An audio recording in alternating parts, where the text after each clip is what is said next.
Τώρα, συζητάμε για τους πολίτες της περιοχής αυτής ή κάποιοι πολίτες οι οποίοι παραβρέθηκαν στον χώρο αυτό τυχαία λόγω της περνόντας που ήταν περαστική ή για κάποιο άλλο παραβρεθήκαν κοντά στο σημείο της πυρκαγιάς. Για αυτούς μπορώ να πω ότι το εξής, ότι αυτοί, όπως είπαμε και προηγουμένως, είναι θέμα που πρέπει να περιοριστούν στο θέμα της ενημέρωσης. Λοιπόν, μας ενημερώνουν όσον αφορά τη γεωγραφική απεικόνιση.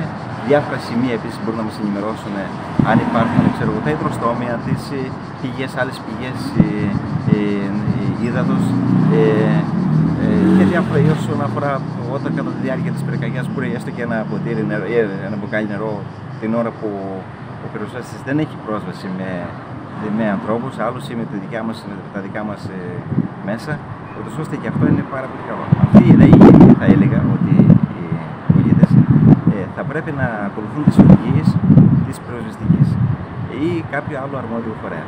Δηλαδή, δεν θα πρέπει να επιλέγονται με το ουσιαστικό έργο της κατάσβεσης.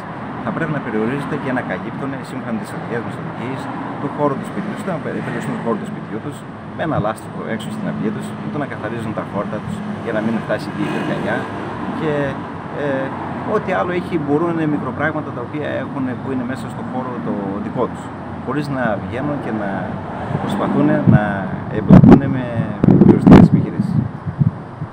Ωραία.